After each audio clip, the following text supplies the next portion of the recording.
दोस्तों, इस कहानी का तात्पर्य है कि कब किसकी ज़िंदगी बोझ बन जाए पता नहीं।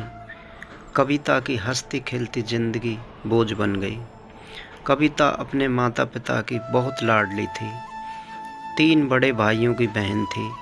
कोई भी चीज़ मांगने पर उसी वक्त सामने हाजिर हो जाती। पूरे घर में रौब था उसका। पूरे परिवार और नौकरों पर राजकुमारी की तरह हुक्म चलाती थी। स्कूल में भी पूरा रौब था उसका। बड़े घर की लाडली जो थी वह, ऐसे ही उसने कॉलेज में दाखिला लिया। उसके ठाट बाट बड़ी गाड़ी में आना जाना, हर दिन नया फैशन देखकर हर कोई उसे दोस्ती करना चाहता था। थोड़े ही दिनों में उसके बहुत से दोस्त बन गए। पूरे कॉलेज में उनकी अपनी ही एक पहचान थी। इन दिनों उसके घर एक रिश्ता आया। खानदानी लोग थे और पापा की पुरानी जान पहचान थी उनके साथ। कविता के साथ कोई ज़बरदस्ती नहीं थी, पर कविता ने फिर भी हाँ कर दी, क्योंकि वह अपने परिवार से बहुत प्यार करती थी। वह जानती थी कि वह लोग उसका अच्छा ही सोचेंगे। लड़के का नाम राज था। राज काफ़ी पढ़ा लिखा और समझदार लड़का था। ससुराल वाले भी बहुत अच्छे थे। ससुराल में कविता की जगह वैसी ही थी जैसी कि मायके में। कोई भी कार्य कविता की सलाह के बिना नहीं होता था। सबकी लाडली बहू बन गई थी वह। फिर उसके घर एक बेटे का जन्म हुआ। राहुल कविता को जान से प्यारा था। पोता पाकर ससुराल वाले तो फूले नहीं समाते थे। कविता कभी कभी सोचती कि उसकी किस्मत कितनी अच्छी है।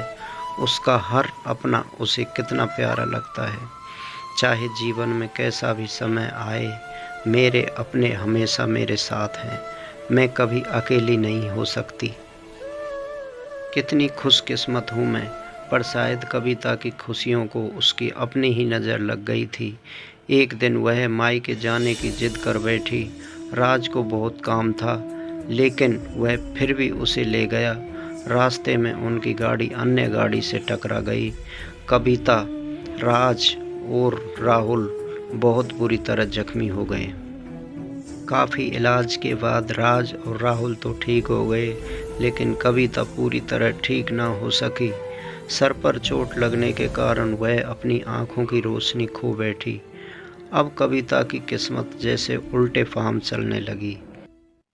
मायके वाले कुछ दिनों तक उसे मिलने आते रहे, फिर कभी कभार फ़ोन ही करके पूछ लेते कि अब कैसी हो।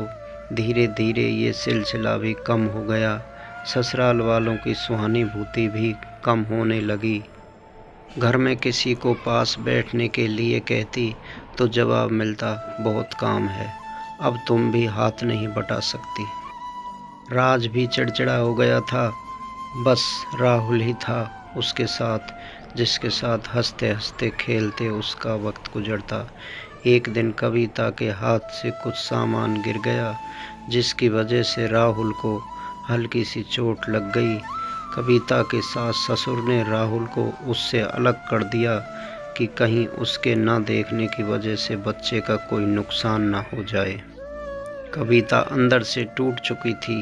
एक दिन उसने सबके सामने मायके जाने की इच्छा रखी तो राज उसे तुरंत मायके छोड़ आया, जैसे कि वह भी यही चाहता था। लेकिन राहुल को उसके साथ नहीं भेजा गया। कविता कभी राहुल से दूर नहीं रही थी, पर अपनी कमी के कारण उसने ज़्यादा बहस नहीं की। कविता को लगा कि वह 3-4 दिन वहाँ रहेगी तो थोड़ा हवा पानी बदल जाएगा, क्योंकि वह कितने दिनों से कहीं भी बाहर नहीं गई थी। घर वाले भी इतने दिनों बाद उसे देख कर कितने खुश होंगे। कविता के घर पहुँचने पर सब लोग बहुत खुश हुए। खाने में सब कुछ कविता की पसंद का ही बना था। उसने अपने मम्मी पापा और भाई भाभीयों से दिल खोलकर बातें की। उनके छोटे छोटे बच्चे भी बुआ के साथ घुल मिल गए थे।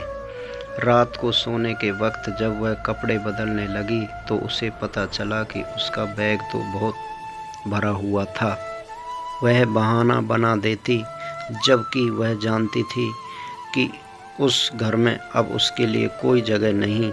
कविता से चलते वक्त कुछ न कुछ नुकसान हो जाता।